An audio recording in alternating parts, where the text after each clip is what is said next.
सदन में बोले योगी, विपक्ष को चिंता गोवंश की नहीं बल्कि बंद बूचड़खानों की। चाचा ने शायद सही रास्ता नहीं दिखाया। सीएम योगी ने कहा कि देश के अन्य राज्यों की विधानसभा में पर्यटन को लेकर किए जा रहे कार्यों का सकारात्मक जवाब मिलता है। प्रदेश में पर्यटन क्षेत्र का विकास मुख्यमंत्री सहभागिता योजना के तहत किया जा रहा है।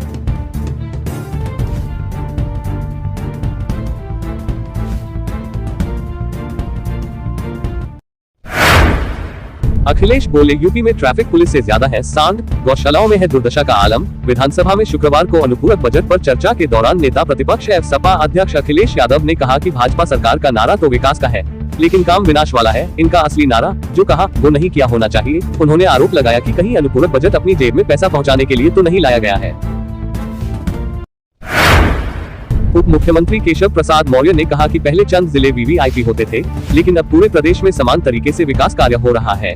गांव और गरीबों के विकास के लिए अनुपूरक बजट जरूरी था। वह शुक्रवार को विधान परिषद में अनुपूरक बजट पर चर्चा कर रहे थे। उप मुख्यमंत्री ने विपक्ष के लोगों को नसीहत देते हुए कहा कि आलोचना होनी चाहिए, लेकिन सकारात्मक तरीके से।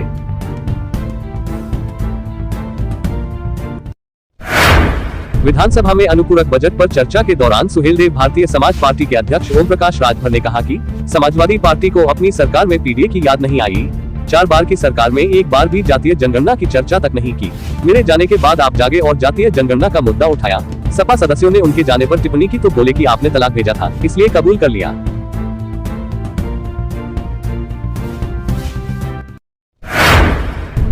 अयोध्या एयरपोर्ट बनकर तैयार, फरवरी से जेवर में उड़ने लगेंगे विमान। आगरा मेट्रो होगी शुरू। मुख्यमंत्री योगी आदित्यनाथ ने शुक्रवार को विधानसभा में अनुपूरक बजट पर चर्चा का जवाब देते हुए प्रदेशवासियों के लिए सौगातों का ऐलान किया। इस मौके पर सीएम ने वैश्विक बीमारी कोरोना और दशकों से पूर्वांचल में बच्चों के लिए काल साबित होती आ रही इंसेफेलाइटिस के यूपी से पूरी तरह समाप्त होने की घोषणा की।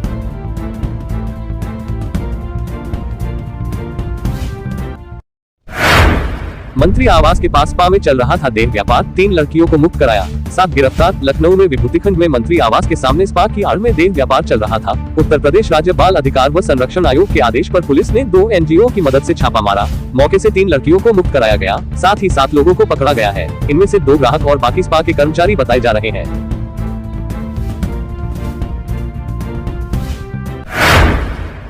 प्रदेश सरकार ने वर्ष 2021 बैच के 24 आईएएस अधिकारियों को विभिन्न जिलों में तैनाती के आदेश जारी कर दिए। इनमें से 16 आईएएस अधिकारियों को अलग अलग जिलों में ज्वाइंट मजिस्ट्रेट और 8 अधिकारियों को सहायक मजिस्ट्रेट के पद पर तैनाती दी गई। लाल बहादुर शास्त्री प्रशासन अकादमी, देहरादून, उत्तराखंड से कार्य मुक्त होने के बाद उन्हें नई तैनाती स्थल पर कार्यभार ग्रहण करने के लिए कहा गया।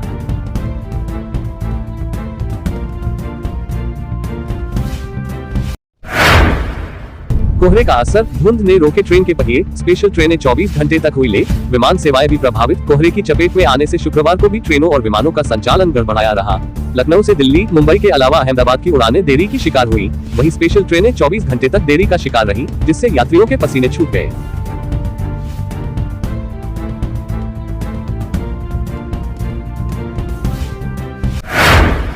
खत्म होगा यूपी का बिजली संकट। विधान परिषद में शुक्रवार को ऊर्जा मंत्री ए.के. शर्मा ने अनुपूरक बजट पर चर्चा के दौरान कहा कि सपा के लोग बार बार पावर प्लांट स्थापित करने की बात कहते हैं, लेकिन उन्होंने सिर्फ नींव रखी, उसे भाजपा ने पूरा किया। एटा के जवाहरपुर में 660 मेगावाट और ओबरा से 660 मेगावाट की यूनिट का इसी माह उद्घाटन होगा। इस तरह 1320 मेगावाट बिजली का उत्पादन बढ़ जाएगा।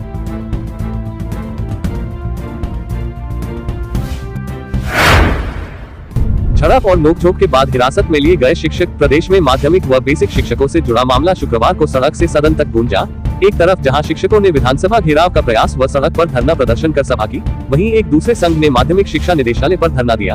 विशिष्ट बीटीसी शिक्षक वेलफेयर एसोसिएशन ने प्रदेश भर में बीआरसी पर धरना दिया, जबकि शिक्षक नेताओं ने विधानसभा व विधान परिषद में उनसे जुड़े मुद्दे उठाए।